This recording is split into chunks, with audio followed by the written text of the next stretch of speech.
कथं रजामो गृहे धुना शून्यवनोपमाने गोष्ठी सुखं केन सहाचरामो भोक्ष्यामहे केन सहातबंधो। हे वीर, અત્યાર સુધી ડગલે ને પગલે કોઈ પણ કામ આવે ત્યારે હે વીર આમાં શું કરશું, હે વીર, હે વર્ધમાન કુમાર આમાં શું કરશું, ડગલે ને પગલે તમને યાદ કરતા હતા. તમારા વગર હવે ઘર એ મહેલ જેવું, મહેલ છે એ જેલ જેવું લાગશે, શૂન્ય વન જેવું લાગશે. કોની સાથે વાતચીતનું સુખ કરશું, જમતી વખતે હવે કોની સાથે જમવાનું કામ કરશું. ખરેખર ભાઈ, તારું દર્શન અત્યંત પ્રિય હતું. મારી આંખમાં અમૃતનું અંજન થાય એવું તારું દર્શન હતું. હવે મારી આંખને અમૃતનું અંજન ક્યારે થશે? ખરેખર તમે તો અંદરથી વૈરાગી છો, છતાં પણ શ્રેષ્ઠ ગુણથી શોભતા હોવાના કારણે અમને તારવા માટે વહેલી તકે કેવળ જ્ઞાન મેળવી અને પાછા આ ક્ષત્રિય કુંભનગરની અંદર પધારજો, અમારા સૌનો ઉદ્ધાર કરજો. આ રીતે નંદીવર્ધન મોટા ભાઈ આંખમાંથી આંસુ પાડતા પાડતા ભગવાન જ્યાં સુધી દેખાય છે ત્યાં સુધી રસ્તા ઉપર ઊભા રહી ભગવાનને થોડે સુધી વળાવી છેલ્લે ઊભા રહી અને પછી ભગવાન દેખાતા બંધ થયા. ત્યાંથી પાછા ઇન્દ્ર મહારાજ, નંદીવર્ધનભાઈ વગેરે આખો પરિવાર રાજમહેલ તરફ શૂન્ય મનથી પધારે છે. ભગવાનના જીવનને 3 તબક્કાની અંદર આપણે સામાન્યથી ગોઠવી શકીએ. શરૂઆતના 30 વર્ષ એ ભગવાનના પુણ્ય સામ્રાજ્યનો કાળ હતો.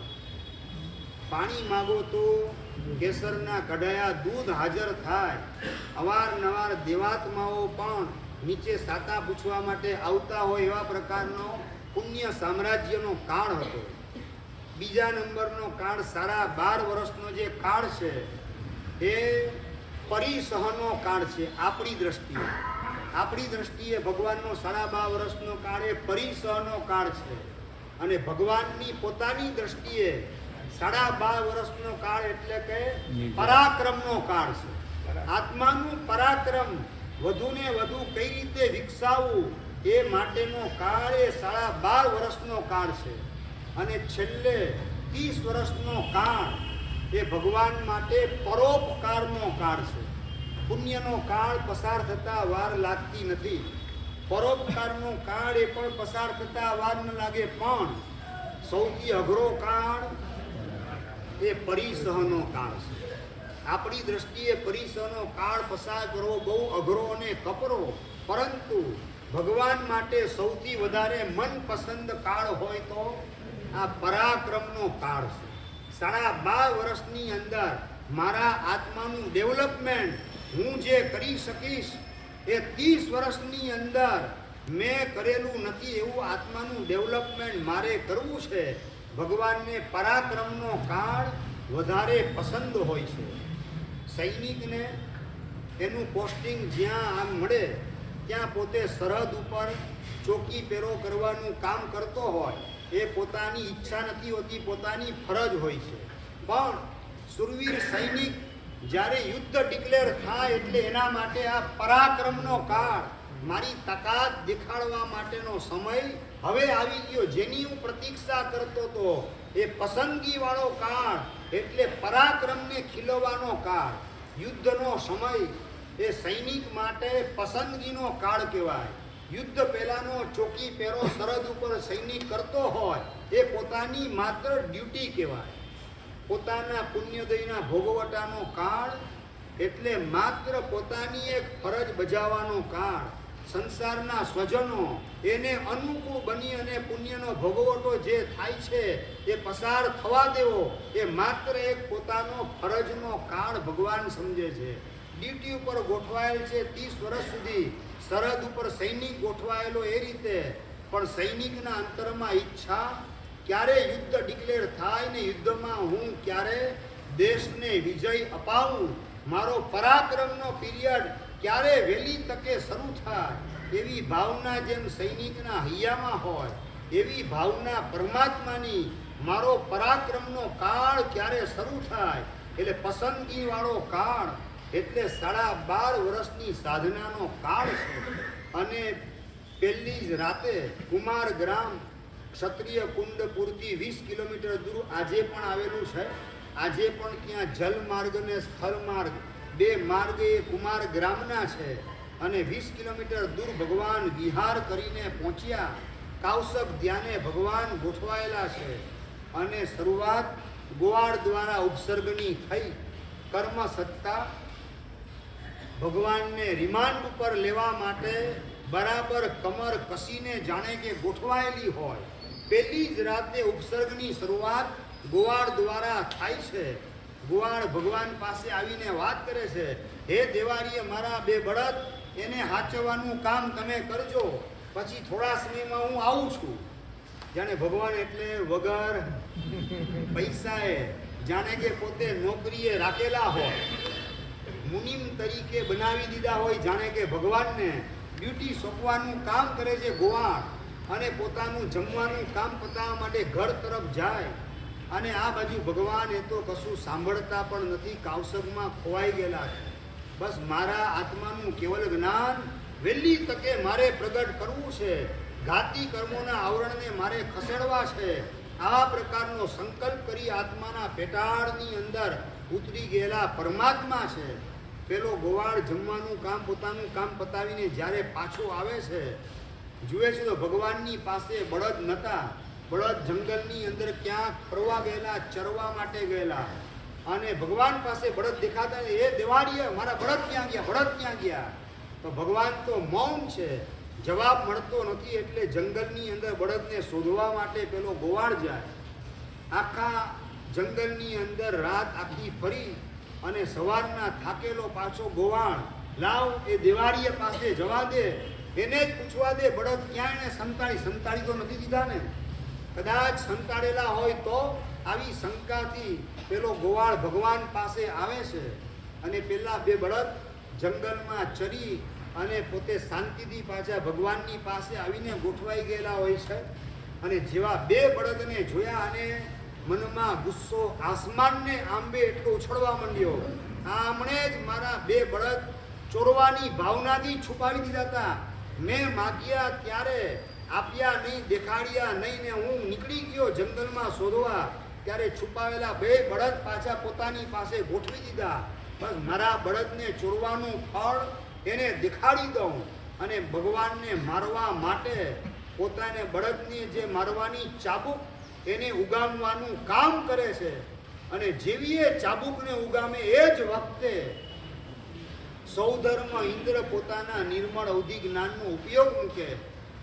ભગવાનની દીક્ષા થયા પછી દીક્ષા કલ્યાણકની શેષ દિવસોની ઉજવણી અષ્ટાનિકા મહોત્સવની કરવા માટે પહોંચેલા છે નંદીશ્વર દીપની અંદર. ઇન્દ્ર મહારાજ પોતે છે નંદીશ્વર દીપમાં, છતાં પણ મારા ભગવાન અત્યારે શું સાધના કરી એના હશે જોવા તો દે. અવધિ જ્ઞાનનો ઉપયોગ મૂકીને જુએ છે નંદીશ્વર દીપમાં રહીને. અને એ વખતે બળદને મારવાની ચાબુક જેમણે ઉગામેલી છે ભગવાનને મારવા માટે, એવા ગોવાળિયાને પોતે ઇન્દ્ર મહારાજ જુએ છે. અને ત્યાંથી ફૂલ સ્પીડની અંદર ઉડતા આવી અને પેલા ગોવાળને અટકાવવાનું કામ કરે છે. હલિયા તું સમજે શું? આ ત્રણ જગતના નાથ કોઈ હાલી મવાલી નથી કે તું મારવા માટે તૈયાર થયો. ભગવાન આ તો ત્રણ જગતના નાથ છે. આપણા સૌના ઉદ્ધાર માટે જેમણે સંયમનો માર્ગ સ્વીકારેલો છે, ખબરદાર આમની સામે હાથ ઉગામેલો છે. તો ઇન્દ્ર મહારાજ ગોવાળને ખખડાવવાનું કામ કરે છે. અને ભગવાન એને પહેલી જ રાતના આવેલો આ ઉપસર્ગ પોતાના અવધિ જ્ઞાનનો ઉપયોગ મૂકીને જુએ છે ઇન્દ્ર મહારાજ કે ભગવાનની સાધના કાળની અંદર આ તો હજી ખાલી પહેલી જ રાત છે, પહેલી જ આ શરૂઆત. એમાં જો આ ઉપસર્ગો ભગવાનનો સાધના કાળ કેટલો છે, એમાં ઉપસર્ગ વગેરે કેટલા આવવાના છે. અને જુએ છે અવધિ જ્ઞાનથી 12.5 વર્ષનો સાધના કાળ. અને માત્ર ઉપસર્ગોના વરસાદ એનાથી ઉભરાતો હોય તેવા પ્રકારનો આ કાળ. ઇન્દ્ર મહારાજ અંદરથી હલી જાય છે. આ તીર્થંકર સિવાય આવી સાધના કોઈ કરી શકે નહીં. આવા ઝંઝાવાતી ઉપસર્ગની સામે ટકવાનું બીજી કોઈ વ્યક્તિનું કામ નથી. પણ આવા ઉપસર્ગો ભગવાન ઉપર આવે અને હું ઇન્દ્ર તરીકે હોઉં ને ઉપસર્ગનું નિવારણ ન કરું કેમ ચાલી શકે? ભગવાનની સેવામાં હું ગોઠવાઈ જાઉં, એક પણ ઉપસર્ગ ભગવાન ઉપર મારે આવવા દેવો નથી. શાસ્ત્રમાં લખેલું છે આવશ્યક નિરુક્તિની અંદર, નિરુવ સગ્ગા અરિહંતા હવંતી. અરિયન પરમાત્માઓ નિરુપસર્ગ હોય, એમના ઉપર ઉપસર્ગ આવતા નથી હોતા. પણ આ અચ્છેરા રૂપ ભગવાન મહાવીર મહારાજાનું સંપૂર્ણ જીવન છે કે જેની અંદર ઉપસર્ગોના વરસાદ કલ્પના બહારના આવેલા છે. અને આવા ઉપસર્ગોની વચ્ચે ભગવાન કઈ રીતે ટકી શકે એ તો અનંત બલી છે. ટકવાના પણ ભગવાનની ભક્તિનો લાભ મને મળે તો કેવું સારું. ભગવાનને વિનંતી કરે છે, પ્રભુ 12.5 વર્ષમાં ઘોર ઉપસર્ગની વણઝાર આપની સાધનાની સાથે જોડાયેલી છે. આપની સાથે રહેવાનો, આપની સેવાનો, આપની ભક્તિનો મોકો મને આપો, જેના કારણે મારા આત્માનો પણ ઉદ્ધાર વહેલી તકે થાય. અને એ વખતે ભગવાન વાત કરે છે, ઇન્દ્ર મહારાજ, ક્યારેય પણ ન એમ ભૂયમ નયમ ભવમ નૈવમ ભવિષ્યમ, આવું ક્યારેય ભૂતકાળમાં થયું નથી, વર્તમાનમાં થતું નથી અને ભવિષ્યમાં પણ થવાનું નથી હોતું કે તીર્થંકર ભગવાન કોઈની સેવા લઈ, સહાય લઈ અને કેવળ જ્ઞાનને પ્રાપ્ત કરે. દરેક તીર્થંકર પરમાત્મા એ પોતાના આપ બળે કેવળ જ્ઞાનને પ્રગટાવવાનું પરાક્રમ કરતા હોય છે. માટે કહું છું ઇન્દ્ર રાયજી, સહાય કરવી રહેવા દો. ઉપસર્ગ પરિસ જે આવે તે હસ્તે મુખડે સહેવા દો. ઇન્દ્ર મહારાજ સામે ચાલીને સેવા માટે, સહાય માટે ગોઠવવા તૈયાર હોવા છતાં પણ ભગવાનને પોતાનું આત્માનું પરાક્રમ કેવું છે એ દેખાડવું છે. આત્મા સામાન્યની સાધના, આપણી સાધના એટલે શું કહેવાય? આત્મનિરીક્ષણ. આપણા આત્માના કેવા પ્રકારના ભાવો અલગ અલગ સંયોગોમાં ઊભા થતા હોય છે, એનું નિરીક્ષણ આપણે કરીએ, આપણી સાધના કહેવાય.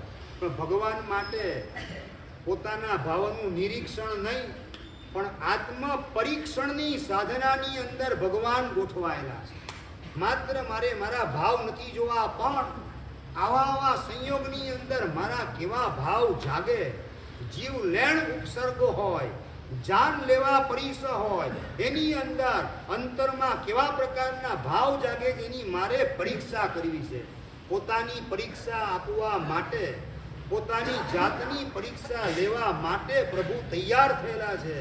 માટે જ ઇન્દ્ર મહારાજ સહાય કરવા માટે આવે છતાં પણ ભગવાન એને સ્વીકારવા તૈયાર નથી થતા, પ્રેમથી એનો ઇનકાર કરે છે. ત્યારે ભગવાન પ્રત્યેના ઉત્કૃષ્ટ ભક્તિ ભાવના કારણે ભગવાનનો સંસારીપણાનો માસિયાઈ દીકરો, જે અત્યારે સિદ્ધાર્થ નામના વ્યંતર તરીકે છે, એમને ભગવાનની સેવામાં ગોઠવે છે. ભગવાન આપ મને ના પાડો છો, પણ આને હું મૂકીને જાઉં છું, આમાં બિલકુલ આપ ના પાડશો. અને ભગવાન જુએ છે કે આ સિદ્ધાર્થ નામનો વ્યંતર એ જ 24 કલાકનો મારા માટે સૌથી મોટો પરિસર સાબિત થવાનો. હા, એ જ કેવી અવળ ચંડાઈ કરે છે, જેના કારણે ભગવાનને હેરાન થવું પડે છે. એનું વર્ણન આ કલ્પસૂત્ર સુબોધિકા વ્યાખ્યામાં આપેલું છે. આવશ્યક નિરુક્તિની અંદર પણ હરિભદ્ર શ્રી મહારાજે બૃહદ વૃત્તિની અંદર એનું વિસ્તારથી વર્ણન કરેલું છે. અને જે સિદ્ધાર્થ પોતાના માટે પરિસરરૂપ સાબિત થવાનો છે, એનો ઇનકાર ભગવાન નથી કરતા. ઇન્દ્ર મહારાજનો ઇનકાર કરે, કારણ કે ઇન્દ્ર મહારાજ ભક્તિ કરવાના છે, સેવા કરવાના, સહાય કરવાના છે. મારી જાતનું પરીક્ષણ કરવાનું કામ સારી રીતે નહીં થઈ શકે. ઇન્દ્ર મહારાજ સેવામાં ગોઠવાયેલા હશે તો સિદ્ધાર્થ છે તો વાંધો નહીં, કારણ કે એ જ મારા માટે સૌથી મોટી પરીક્ષા છે. ભગવાને 24 કલાકે આપવાની 2 પ્રકારની પરીક્ષા કર્મ સત્તાએ ગોઠવેલી છે 12.5 વર્ષના સાધના કાળમાં. સૌથી પહેલા સિદ્ધાર્થ નામનો આ યંત્ર, અને બીજા નંબરની અંદર ગોસાળો. એ શિષ્ય બનીને ગોઠવાયેલો ગોસાળો આગળ આવશે. એ પણ 24 કલાકની ભગવાનની એક્ઝામ છે. ગોવાળ વગેરેના ઉપસર્ગ ને સુલપાણી યક્ષ વગેરેના ઉપસર્ગ એ તો કદાચિત ક્યારેક છે, પણ આ તો 24 કલાક બંને બંદા ભગવાનની સાથે ને સાથે જ હોય. અને ભગવાનના શરીરનો ઉપયોગ કરી અને ભગવાન ઉપર કેવા ઉપસર્ગ ઊભા કરે છે એ આગળ વાંચશું એટલે આપણને ખ્યાલ આવશે.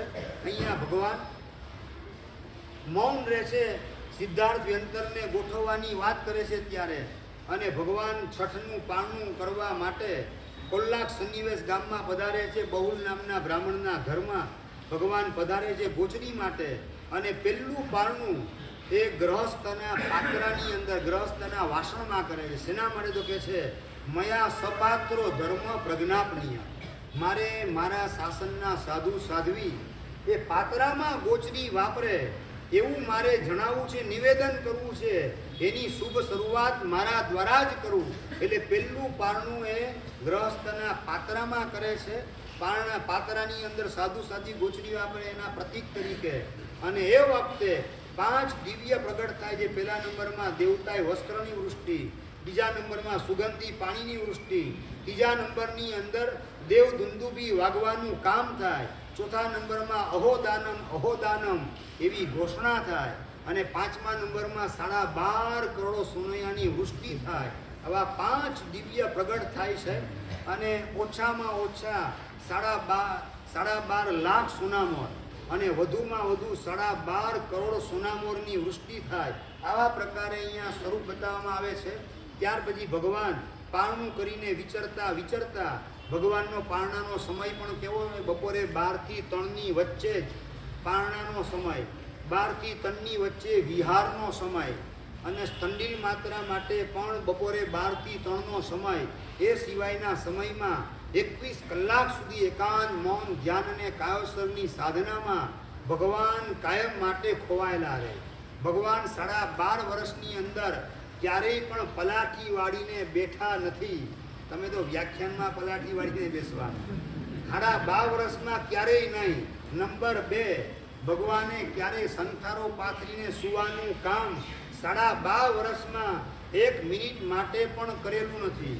નંબર 3, ભગવાને ક્યારેય પણ ઉપરા ઉપરી 2 દિવસ વાપરવાનું પણ કામ કરેલું નથી. ભગવાનના જેટલા પણ ઉપવાસ, દરેકે દરેક ઉપવાસ 24 ઉપવાસ હોય. ભગવાને કરેલી તપસ્યાની અંદર મિનિમમ 6નું પચકાણ, એક ઉપવાસ ભગવાને એકે નથી કર્યા. મિનિમમ 6નું પચકાણ, કાં અઠમ ને માસ ખમણ વગેરે હોય જુદી વાત, 12 તો માસ ખમણ કર્યા છે. 9 ચોમાસા તો 24 ઉપવાસમાં પૂરા કરેલા છે. કેટલા ચિરાગભાઈ? 9 ચોમાસા 120 ઉપવાસ વાળા. અને પારણું જ્યાં ચોમાસું કર્યું હોય ત્યાં બિલકુલ નહીં કરવાનું. બીજી જગ્યાએ વિહાર કરી નવા ગામમાં પારણું કરવાનું. અમે 4 મહિના પોતે કાવસક ધ્યાન ઉભેલા છે. ગામના બધા લોકોએ જોયેલું હોય, ભગવાન પ્રત્યેનો ભક્તિ ભાવ પ્રગટેલો હોય, અને એના કારણે દોષિત ગોચરી થાય એવી સંભાવના છે. માટે જે ગામમાં ચોમાસું એ ગામની અંદર પારણું કરવાનું. 9 ચોમાસા 120 ઉપવાસવાળા, અને એની અંદર પણ પારણું બીજા ગામમાં જઈને કરવાનું. ભગવાને કરેલા 15 ઉપવાસ કેટલી વાર? 72 વખત તો 15 ઉપવાસ કરેલા છે. તમે તો 1 માસ પણ કરેલું હોય ને થાકી જાઓ. ભગવાને 12 માસ ખમણ કરેલા છે 12.5 વર્ષની અંદર. 9 વખત 120 ઉપવાસ કરેલા, 1 વખત 180 ઉપવાસ, અને ચંદન બાલાના અભિગ્રહની વાત આવશે ત્યારે 175 ઉપવાસ. ભગવાનના 12.5 વર્ષની અંદર માત્ર 349 દિવસ પારણાના છે. વર્ષના જેટલા દિવસો એટલા દિવસ પણ ભગવાનના પારણાના આવતા નથી હોતા. આવી સાધના, અલૌકિક અને અદ્ભુત સાધના પ્રભુએ કરેલી છે. ભગવાન છઠનું પારણું કરી અને મોરાક સન્નિવેશ ગામમાં દ્વિજંત નામનો તાપસ છે એના આશ્રમમાં પધારે છે. સિદ્ધાર્થ મહારાજા પોતાના સંસારી પિતા, એમના મિત્ર હતા, એક કુલપતિ, તાપસ કુલપતિ તરીકે છે, એના આશ્રમમાં પધારે છે પ્રભુ. અને ભગવાનને જોઈ અને તાપસ હતા એ પણ દોડતા આવે છે, રાજીના રેડ થાય છે. અને ભગવાન પણ સામેથી ચાલીને આવતા તાપસ કુલપતિને ભેટવા માટે 2 હાથ પોતાના પોળા કરે છે. અચાનક ખ્યાલ આવે છે કે હું તો હવે સાધુ થઈ ગયેલ છું, મારે ગ્રહસ્થને આ રીતે ભેટવાનું ન હોય. ભગવાન તરફ સંયમિત થઈ જાય છે. ત્યાં પોતે એક રાત એમનો અત્યંત આગ્રહ હોવાના કારણે કાવસક ધ્યાને રોકાય છે. બીજે દિવસે બપોરે 12 વાગે વિવાહ કરવા તૈયાર થાય છે. એ વખતે તાપસ કુલપતિ અત્યંત આગ્રહ કરે છે કે શેષકાળમાં આપ જ્યાં પણ વિચારવું કે વિચારજો, પણ ચોમાસાના સમયમાં એક ચોમાસાનો લાભ આપનો અમને અચૂક આપજો, આવો અત્યંત આગ્રહ કરે છે. એના કારણે ભગવાન ત્યાં મૌનપણે સંમતિ આપે છે. 8 માસ વિચરી અને પાછા એ જ તાપસ એના આશ્રમની અંદર ભગવાન પધારે છે. ભગવાનને રહેવા માટે, સાધના માટે કુટીર આપવાનું કામ કરે છે. યોગાનું યોગ એ વખતે ચોમાસામાં વરસાદ નહોતો પડ્યો, એના કારણે દુષ્કાળ જેવી સ્થિતિ વશ ગાય વગેરે પશુઓ જ્યાં ત્યાં ફરે પણ કશું મળે નહીં. એટલે તાપસના જે આશ્રમોની જે ઝૂંપડી હતી એ ઝૂંપડીનું ઘાસ ખાવાનું કામ કરે. ભગવાન તો કૌશક ધ્યાને ઝૂંપડીમાં લાગેલા છે. ગાય ઘાસ ખાય છે ને અટકાવવાનું કામ નથી કરતા. એને કદાચ ખબર પણ ભગવાનને નહીં હોય કે ગાય ઘાસ ઝૂંપડીનું ઘાસ ખાઈ રહેલી છે. આસપાસના તાપસો કુલપતિ પાસે જઈને વાત કરે છે કે આ નવા મહેમાન આવ્યા છે કેવા પ્રકારના છે, કે બધા પોતપોતાની ઝૂંપડીને સાચવે તો પોતાની ઝૂંપડીને પણ સાચવતા નથી. એકદમ ધુઆ ફુઆ થઈને બધા તાપસો આવેલા છે કુલપતિ પાસે, અને કુલપતિ પણ બધા તાપસોની લઈ અને ભગવાન પાસે આવે છે.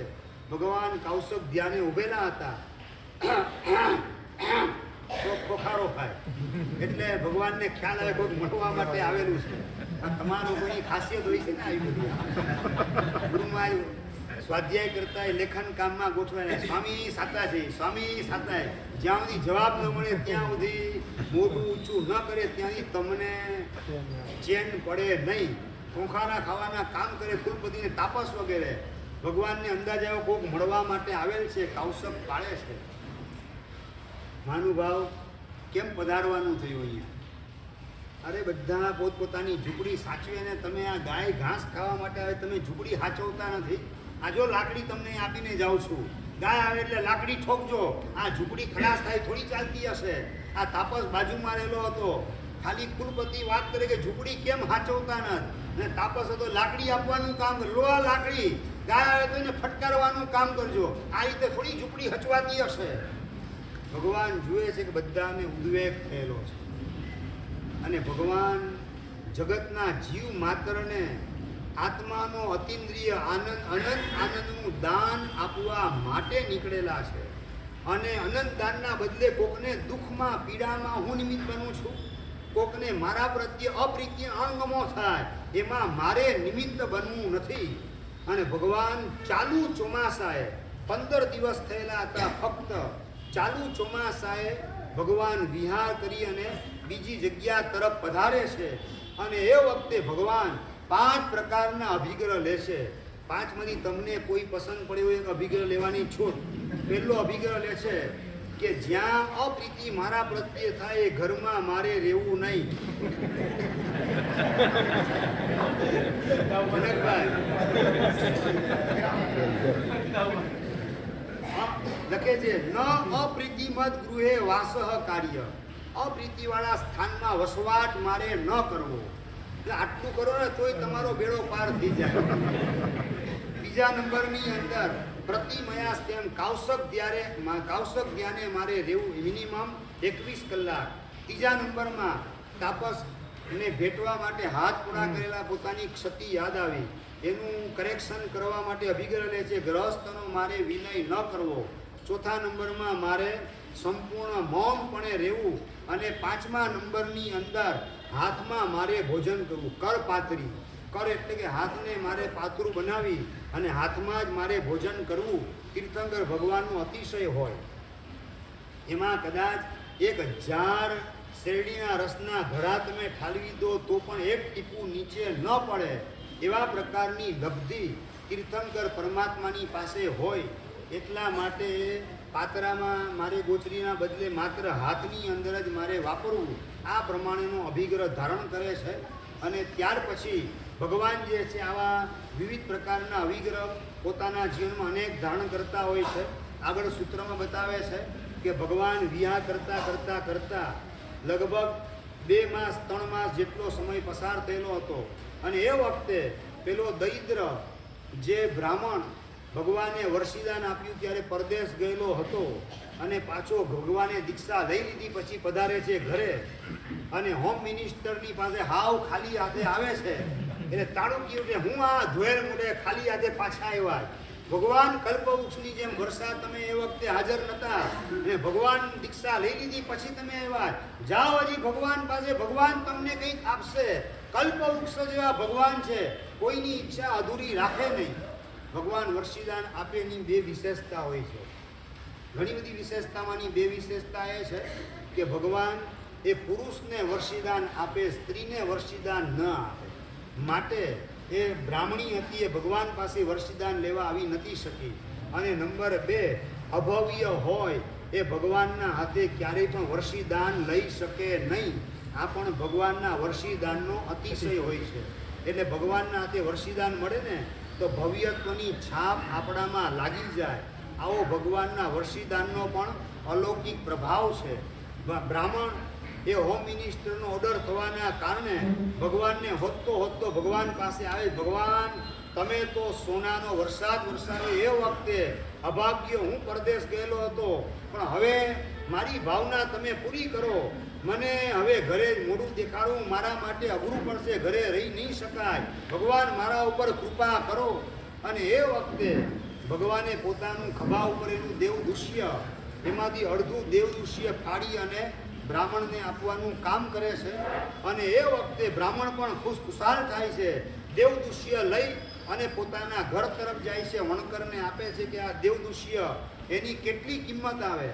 આ અડધું છે, જો આખું મળી જાય ને તો 1 લાખ સોનામોરની કિંમત થાય.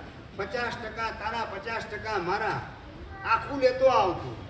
બ્રાહ્મણને પણ શરમ નડે છે કે અડધું આપ્યું, હવે ભગવાનના શરીરની લાજ રહે એના માટે અડધું રહેલું જે માગવું કઈ રીતે મારે માગવું. એ ભગવાનની પાછળ 1 વર્ષ સુધી પાછળ ફરવાનું કામ કરે છે. માગવાનું કામ નહીં, પાછળ ફરવાનું કામ ખરું. તમે કેટલા ગુરુની પાછળ ફર્યા એમ પૂછું? કેટલા ગુરુની પાછળ તમે? 1 વર્ષ સુધી પાછળ ફરે છે. અને એક વખત પવનના કારણે વસ્ત્ર પડી જાય છે. અને એ વખતે ભગવાન નિષ્પૃહ હોવા છતાં પણ નજર સહેજ પાછળ કરે છે કે વસ્ત્ર ક્યાં પડેલું છે. કોઈ નિર્દોષ જમીન ઉપર પડેલું છે કે સચિત જગ્યા એના ઉપર પડેલું છે. તો જુએ છે તો બાવળના વૃક્ષ ઉપર પોતાનું દેવદુષ્ય પવનથી પડેલું હતું. એટલે આવનારું શાસન કેવું હશે. કાંટા જેવા બાવળના કાંટા જેવા જીવો, એના હાથની અંદર મારું શાસન આવશે. એના થકી શાસનને ઘણું બધું નુકસાન ભોગવવું પડશે. આવા પ્રકારની એક વિભાવના ભગવાન એ વખતે કરે છે. અહીંયા ભગવાનની નિષ્પૃહતા હોવા છતાં ભગવાને આ કરેલી વિભાવના એને આપણે શું કરવાની અશોકભાઈ? ખોટી પાડવાની. હું ક્યારેય પણ કાંટા જેવો બની સંઘને, શાસનને, તીર્થને, સંઘના કોઈ સાધર્મિક વગેરે એના જીવનમાં કાંટાની જેમ ભોકાવાનું કામ મારે કદાપી કરવું નથી. ફૂલની જેમ સુવાસ પાથરવાનું કામ થાય એટલું કરવું છે. કાંટાની જેમ મારે કોઈને ભોકાવવું નથી. આવો આપણે તમામ વ્યક્તિએ સૌથી પહેલાં મારે અને પછી તમારે બધાએ આવો સંકલ્પ કરવાની જરૂરત છે. આવું ભગવાન એની વિભાવના દ્વારા બોધપાઠ આપણે લઈએ અને આપણા મંગળને નિશ્ચિત કરીએ. આ બાજુ ભગવાન જે છે એ વસ્ત્ર એ કાંટાવાળા સ્થાનમાં છે એટલે શાસનની સ્થિતિ કેવી થશે એમ વિચારે છે. આ બાજુ બ્રાહ્મણ હતો, એ અડધું વસ્ત્ર પડેલું હતું લઈ અને ચાલતો થાય છે. આ બાજુ ભગવાન વિયા કરતા કાવસક ધ્યાને ગંગા નદીના કિનારે ઉભેલા હતા. એ વખતે પુષ્પ નામનો એક સામુદ્રિક શાસ્ત્રી હોય છે. એ જુએ છે ગંગા નદીના કિનારે પગલા ભગવાનના પડેલા હતા અને પગલાની અંદર ભગવાનના 1008 લક્ષણો એ જોવાનું કામ કરે છે. 1008 લક્ષણ તો ચક્રવર્તીના પગના તળિયામાં હોય, બાકી બીજાના તળિયામાં આવું પોસિબલ નથી. સામુદ્રિક શાસ્ત્રી હતો, એ લક્ષણને જાણકાર હતો.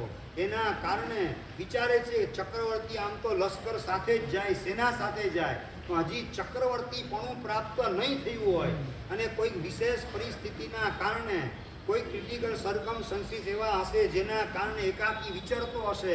લાવ એની પાસે જાઉં, એની આરે દોસ્તી કરી લઉં તો એ ચક્રવર્તી જ્યારે થાય ત્યારે હું માલ થઈ જાઉં. આ પ્રકારના ભાવથી પગલા એની પાછળ જતા ભગવાન જ્યાં હતા ત્યાં આવીને ઉભો રહે. જુએ તો ભગવાન નિર્વસ્ત્ર અવસ્થાની અંદર કૌશિક ધ્યાને ઉભેલા હતા. આ તો કોઈ બાવો છે, ભિખારી છે, ચક્રવર્તીના કોઈ લક્ષણ દેખાતા નથી. આખી જિંદગી મેં આ શાસ્ત્રોનો અભ્યાસ કરીને મારી જિંદગી બરબાદ કરી. આ બધા પોથા બધા નાખવા દો, ગંગામાં પધરાવવા દો. ગંગામાં પધરાવવા માટે તૈયાર થઈ જાય પોથીઓને. અને એ જ વખતે બરાબર ઇન્દ્ર મહારાજ એનો ઉપયોગ નીચે જાય છે. ભગવાન અત્યારે શું કરે સાધનામાં. અને એ વખતે પુષ્પ નામનો સામુદ્રિક શાસ્ત્રીને જોયો કે ગંગા નદીની અંદર બધા શાસ્ત્રોને પધરાવતો હોય છે. ધડ દઈને ભગવાન નીચે ઉતરીને વાત કરે, ભામાનું ભાવ આ શાસ્ત્રો ખોટા નથી. ચક્રવર્તીના જ 1008 લક્ષણો હોય, પણ પેલો ચક્રવર્તી એ 6 ખંડનો ચક્રવર્તી કહેવાય. જ્યારે આ તો ધર્મ ચક્રવર્તી છે. પેલા ચક્રવર્તીની સેવામાં કેટલા 16,000 દેવતા ગોઠવાય. આમની સેવામાં કેવલનાન પ્રાપ્ત કરે એટલે મિનિમમ 1 કરોડ દેવતા એમની સેવામાં ગોઠવાય. એવા ધર્મ ચક્રવર્તી છે. પેલા ચક્રવર્તીના શરીરમાં તો માંસ ને લોહી એ બધા લાલ હોય. આમના શરીરમાં માંસ અને લોહી શ્વેત હોય. પેલા ચક્રવર્તીનો શ્વાસ ઉચ્છ્વાસ એ ગંધાતો હોય. આમનો ઉચ્છ્વાસ અત્યંત સુગંધી હોય. પેલા ચક્રવર્તીના શરીરમાં તો પરસેવો થાય. આમને ક્યારેય પણ પરસેવો ન થાય. આવા તો ધર્મ ચક્રવર્તી. એ શાસ્ત્રો તારા ખોટા નથી. આ શાસ્ત્રોને તારી પાસે રાખ. અને એ સામુદ્રિક શાસ્ત્રી એને પ્રસન્ન કરવા માટે સોના મોરોનું દાન કરે છે. સામુદ્રિક શાસ્ત્રી પણ પ્રસન્ન થાય છે. ભગવાનની માફી માગી, ભગવાનના પગે પડી અને સામુદ્રિક શાસ્ત્રી પુષ્પ નામનો એ પોતાના સ્થાને પધારે છે. આ બાજુ ભગવાન જે છે પોતાના શરીરને કાયમ માટે કાયોત્સર્ગ ધ્યાનની અંદર રાખતા હોય છે. અને એ વખતે વિહાર કરતા એક વખત ભગવાન એક મંદિર જેવું સ્થાન જુએ છે. લોકોની પાસે વાત કરે કે ભાઈ આ મંદિરની અંદર મારે આજે કૌશિક ધ્યાને રહેવું છે. લોકો કહે છે પૂજારીને પૂછો, અમને શું પૂછો છો? ભગવાન પૂજારી પાસે જઈને કહે છે આ મંદિરમાં 1 રાત રહેવાની અમને રજા આપો. પ્રભુ આ મંદિરની અંદર તો દુષ્ટ એવો વ્યંતર રહે છે, કોઈને જીવતો રહેવા દેતો નથી. આપ આવો ગામમાં બીજી ધર્મશાળા છે ત્યાં ઉતારો તમને આપું, આ જગ્યાએ નહીં. પણ ભગવાને તો નક્કી કરેલું છે મારે મારી જાતની પરીક્ષા લેવી છે. દેવી ઉપસર્ગની અંદર પણ મારા મનના ભાવ ચલાયમાન થાય છે કે સ્થિર રહેશે, એની પરીક્ષા લેવી છે. માટે મારે એ જ સ્થાનમાં મંદિરમાં જવું છે, રાતવાસો ત્યાં કરવો છે. તમને તકલીફ જો ન હોય તો મને ઉતારો ત્યાં આપો. આગ્રહ ભગવાનનો જુએ છે. અને મંદિરનો પૂજારી એમને ઉતારો આપે છે. અને રાતના સમયે પેલો સુલપાણી યક્ષ રાતના કોઈ પણ મંદિરમાં ઉતરે નહીં. આ કયો વળી નરબંકો પાકેલો છે કે મારી સામે પોતાની હોશિયારીને આવડતને પરાક્રમ દેખાડવા માગે છે. અને રાતના આવી અને સુલપાણી યક્ષ ભગવાન ઉપર ઉત્સર્ગ કરવા માટે હાથીનું સ્વરૂપ ધારણ કરી શૂન્યની અંદર કચડવાનું કામ કરે. આકાશમાં ઉછાળી અને ભગવાનને નીચે પછાડીને પગ એના ઉપર મૂકવાનું કામ કરે. છતાંય ભગવાન ચલાયમાન થતા નથી. સર્પ બનીને ડંખ મારવાનું કામ કરે. પિશાચનું રૂપ વિકુરવાનું કામ કરે. છતાં દરેક પરિસ્થિતિની અંદર ભગવાન જરાય ચલાયમાન થતા નથી. ત્યારે વજ્રના મોઢા જેવી કીડીઓ એનો વિકુરવી અને ભગવાનના માથામાં, કાનમાં, નાકમાં, આંખની અંદર, દાંતની અંદર, પીઠના ભાગની અંદર વિવિધ પ્રકારની વેદના ઊભી થાય એના માટે વજ્રના મોઢાવાળી કીડી વગેરે વિકુરવી અને ભગવાન ઉપર ઉપસર્ગ વરસાવવાનું શરૂ કરે છે. છતાં પણ જરાય અકંપિત ચિત્તમ ભગવંતમ નિરીક્ષ્ય, જરાય ચિત્ત કંપાયમાન થતું નથી. આ ક્યારે આ પસશે, આ ક્યારે હેરાન કરવાનું છોડશે? જરાય ચિત્તને ચલાયમાન કર્યા વગર ભગવાન કૌશિક ધ્યાનમાં રહેલા છે. એને જોઈ અને પેલો વિચારમાં પડી ગયો હવે કઈ રીતે એને મારે ચલાયમાન કરવો. ત્યારે પેલો સિદ્ધાર્થ નામનો વ્યંતર જેને સેવામાં રાખેલ છે એ આવીને જુએ તો આ ઉપસર્ગ કરેલો છે. એને વાત કરે છે અભાગ્યા એવા, તને અક્કલ નથી. આ ઇન્દ્ર મહારાજ જેમની સેવામાં ગોઠવાયેલા છે અને એમને જો ખબર પડશે ધોલાઈ પીલાઈ તારી કરી નાખશે. ઓલો એકદમ ડરી જાય છે ને ભગવાનને માફી માગે છે અને ભગવાનની આગળ નૃત્ય કરે છે, ભગવાનની આગળ ભગવાનની પ્રશંસા વખાણને ગીતગાન કરે છે. લોકો આખી રાત આ દેવાળિયાનું શું થયેલું હશે વિચારે છે. ગીત સંગીતનો વાત સાંભળીને કે એને મારી પતાવી અને એની મિજબાની માણવા માટે આ ગીત અને સંગીત વગાડવાનું કામ કરતો લાગે છે. લોકો આવીને જુએ છે તો પેલો નાચતો તો ને ભગવાન કૌશક ધ્યાને હતા. અને આવા ઉપસર્ગ પહેલી વખત જીવને ઉપસર્ગ એની વચ્ચે ભગવાનને ઉપસર્ગ પૂરા થયા પેલો ભક્તિ કરતો હોય છે. એ વખતે ભગવાનને સહેજ નિદ્રા આવી જાય છે અને એ નિદ્રા 2 ઘડીની નિદ્રાની અંદર પણ ભગવાન 10 સ્વપ્ન જોવાનું કામ કરે છે. અને પાછી 2 ઘડી પછી પાછા નિદ્રાની બહાર આવીએ લોકો બધા ભેગા થયેલા હોય છે કે દેવાળીએ જે છે એને મારી અને એની મિજબાની માણે જ કે શું પેલો વ્યંતર. અને આ બાજુ ભગવાનની ભક્તિ કરતા ઓલા વ્યંતરને જોઈ લોકો પણ આશ્ચર્યચકિત થઈ ગયા. ઉત્પલ ને ઇન્દ્ર શર્મા નામના 2 અષ્ટાંગ નિમિત્તના પારગામી એ પણ ત્યાં પધારે છે અને જુએ છે તો ભગવાન એના શરીર ઉપર દિવ્ય સુગંધ એનું વિલેપન પેલો યક્ષ કરતો હોય છે, વ્યંતર કરતો હોય છે, ભગવાનની ભક્તિ કરતો હોય છે. અષ્ટાંગ નિમિત્તના જાણકાર હોવાના કારણે કેવા ઉપસર્ગ રાતના આવેલા છે એ પણ જાણે છે અને રાતના ભગવાનને સ્વપ્ન પણ કયા આવ્યા એ પણ જાણે છે. અને ભગવાનને કહે છે પ્રભુ આપ તો દિવ્ય જ્ઞાની છો, આપને 10 સ્વપ્ન આવેલા છે એનું ફળ આપને તો ખબર હોય જ, પણ અમારું શાસ્ત્ર એ સાચું છે કે ખોટું, શાસ્ત્ર આધારે અમે મેળવેલું જ્ઞાન સાચું એ ખોટું એની પરીક્ષા કરવા માટે એના ફલાદેશ અમે આપને જણાવીએ છીએ. એ સાચું કે ખોટું આપ જણાવજો. પહેલા નંબરના સપનાની અંદર તાળ જેવો પિશાચ હતો એને આપે પતાવી દીધો. એનાથી દેખાય છે અમે વિચારીએ છીએ કે આ ટૂંક સમયની અંદર મોહનીય કર્મરૂપી રાક્ષસ એને હણવાનું કામ કરશો. બીજા નંબરની અંદર સફેદ પાંખવાળું એક પક્ષી આપની સેવા કરતું હતું એટલે ટૂંક સમયની અંદર આપ શુક્લ ધ્યાનને ધરવાનું કામ કરશો.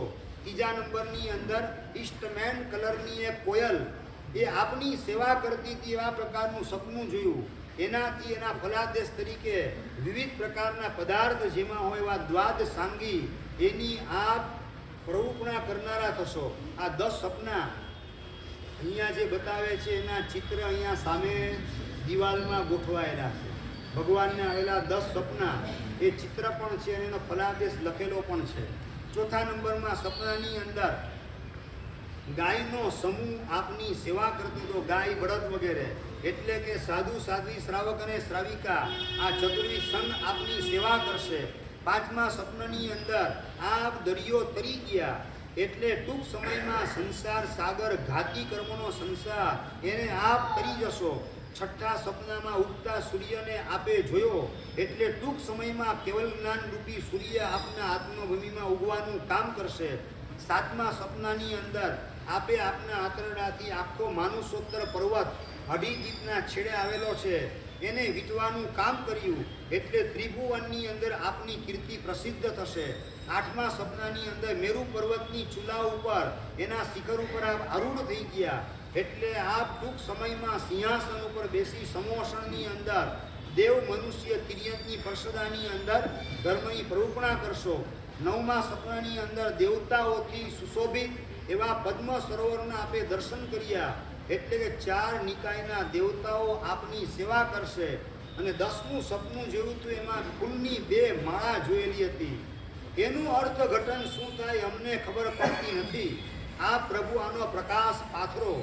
ત્યારે ભગવાન કહે છે 9 સ્વપ્નના ફલાદેશ તમારા સાચા છે અને 10મું સપનું જોયું 2 ફૂલની માળા એનો મતલબ કે હું સાધુ ધર્મ અને શ્રાવક ધર્મ 2 પ્રકારના ધર્મની પ્રરૂપણા કરીશ.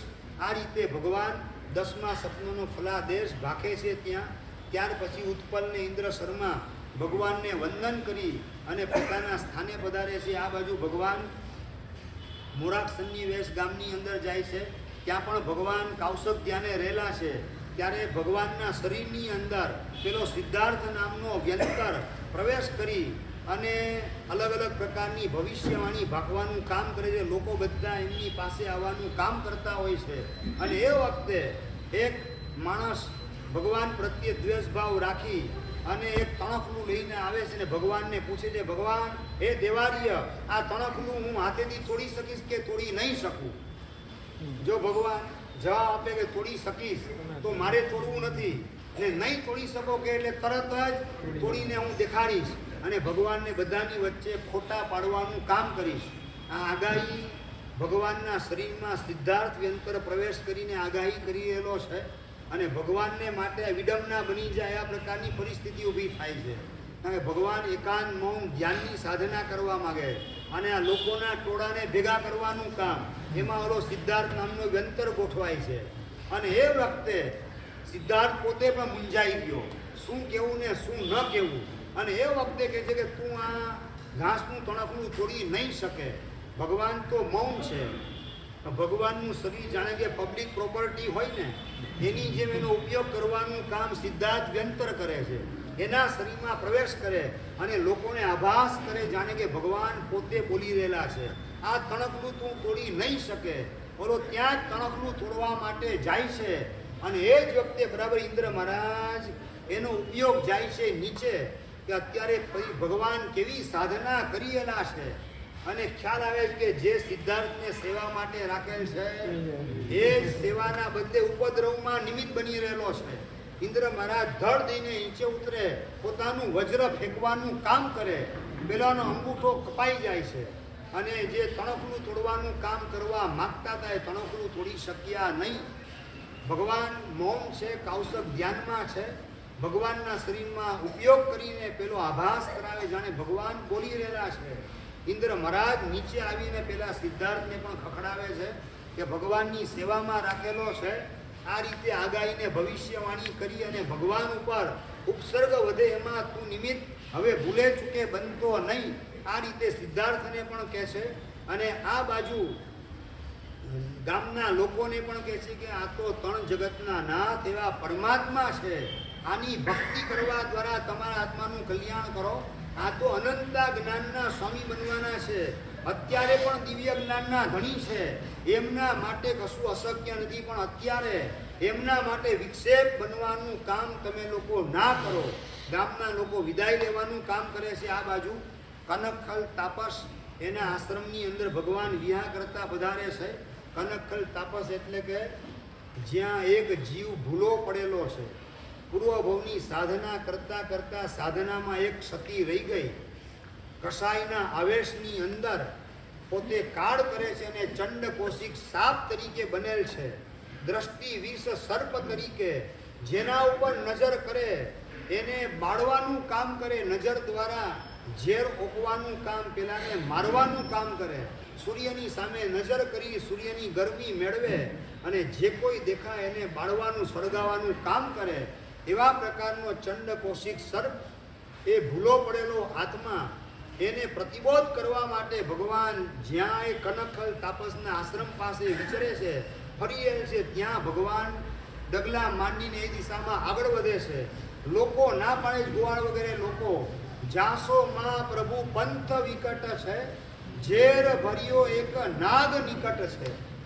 પણ ભગવાન એ ભૂલો પડેલો જીવ એને પ્રતિબોધ મારે કરવો છે એવા પ્રકારની ઉત્તમ ભાવનાથી ભગવાન એ જ દિશાની અંદર ડગલા માંડે છે.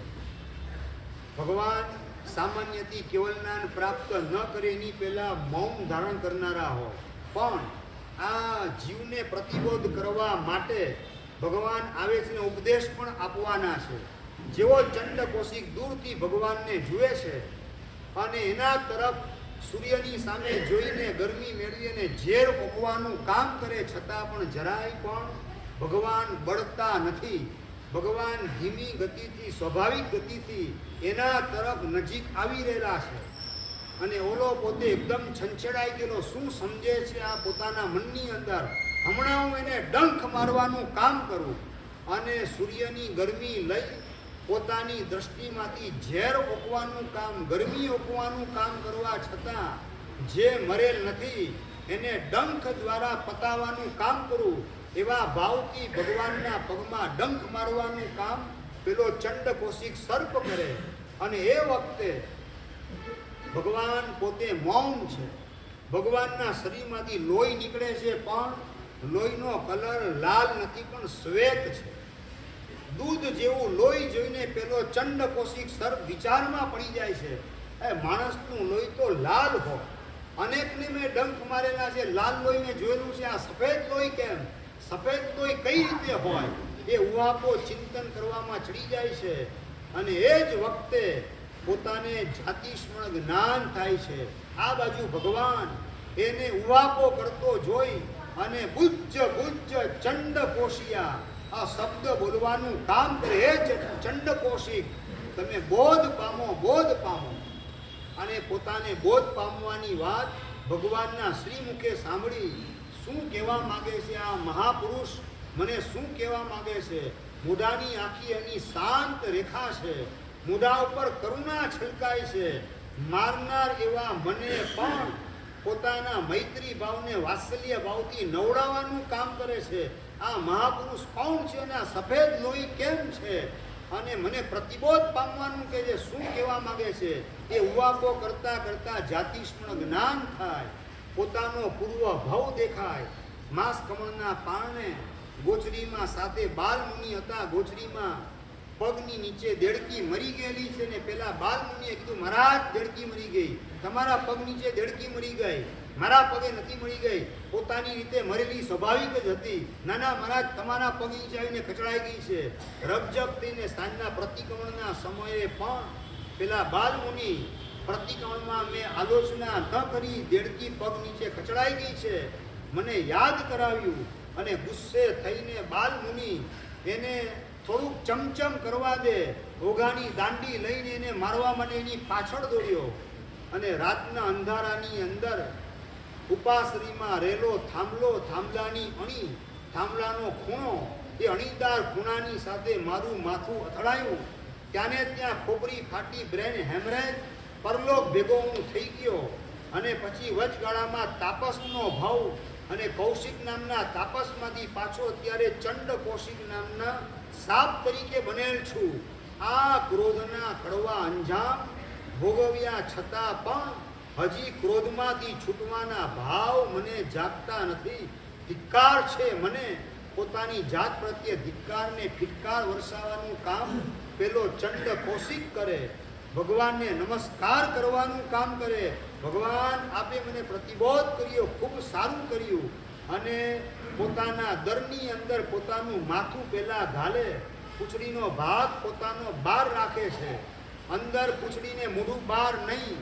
કારણ કે હું દ્રષ્ટિ સર્પ છું, કોઈને જોઉં અને કોક મરી જાય એના કરતાં પેલું માથું દરમાં ઘાલવા દે. અને ત્યાંને ત્યાં અનશનનો સ્વીકાર કરી અને ચંડ કૌશિક સર્પ દરની અંદર અડધું શરીર નાખીને ત્યાં પડેલો છે. અને ભગવાન એ પણ આ ભૂલો પડેલો આત્મા પ્રતિબોધ પામેલો છે. એને ક્ષમતા રે, એની સમાધિ ટકે, એના માટે ભગવાન ત્યાં કૌશક ધ્યાને ઉભા રહે છે. કેટલા દિવસ?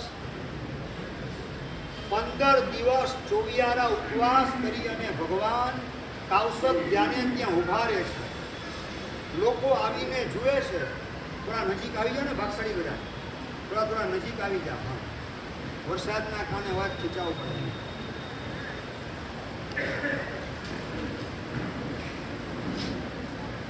ભગવાન એના આત્માને સમાધિ મળે માટે કૌશક ધ્યાને ચોવિયારા ઉપવાસ 15 કરીને ઉભા રહે છે. લોકો પણ જોવા માટે હવે દૂરથી જુએ છે. દેવાળીએ ઊભા છે અને પેલો ચંડ કૌશિક દેખાતો નથી, નજીક આવીને જુએ છે. અડધું શરીર દરની અંદર, અડધું બહારના ભાગમાં એ સળીથી હલાવવાનું કામ કરે, પણ પેલો હલતો નથી. આ લોકોને પણ આ સળી કરવામાં જ ઇન્ટરેસ્ટ હોય છે. ચેક કરો, બધાને ચેક કરો, માપવાનું કામ કરો. અને જુએ તો પેલો સાપ એકદમ શાંત બનેલો છે. ગોવાળ લોકો ગામમાં આવીને વાત કરે કે પેલા દેવારી હતા એણે તો સાપને પણ પ્રતિબોધ કર્યો, સાપ શાંત બની ગયો છે. લોકો આવીને જુએ તો ખરેખર સાપ શાંત છે. લોકો એની ભક્તિ માટે દૂધ અને ઘી રેડવાનું કામ કરે. એની સુગંધથી ખેંચાઈને કીડી આવીને આર પાર નીકળી જાય. છતાં આવી વેદનામાં પણ સમતા સમાધિના ફુવારાની અંદર ચંડ કૌશિક સાપ એ સ્નાન કરી રહ્યા છે. કારણ કે ભગવાન એની સાધનાની ઓરાની અંદર ગોઠવાયેલ છે. ભગવાને પોતાના કરુણા વર્તુળની અંદર એને સમાવેલ છે, પોતાના સાધનાના વાઇબ્રેશન ચંડકોશિક સુધી પહોંચાડે છે, એનું મંગળ થાય, એનું કલ્યાણ થાય.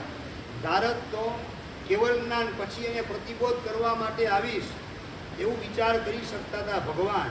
પણ ભગવાન જુએ છે કે મને કેવળ જ્ઞાન મળે ત્યાં સુધી આ આત્માનું આયુષ્ય પહોંચતું નથી અને સાપ કાળ કરીને પાંચમી નરકે જઈ શકે, એ નરકનો મહેમાન બનશે. ભૂતકાળનો ભૂલેલો સાધક એ નરકે જાય તે કેમ ચાલે? એટલે ભગવાને પોતાના સાધનાના કાયદા કાનૂનમાં પણ છૂટ લઈ પ્રતિબોધ કરવાનું કામ કેવલ જ્ઞાન પહેલાં કર્યું અને એની સમાધિ માટે 15 દિવસ કાવસક ધ્યાને ઊભા સાધનાના વાઇબ્રેશન પણ એના સુધી પહોંચાડવાનું કામ કરે. તમારા માતા પિતાને હોસ્પિટલમાં દાખલ કરેલા હોય ને, અઠવાડિયું ઉજાગરો કરવાનો આવે તો પણ તમે તૈયાર થાવ કે કેમ?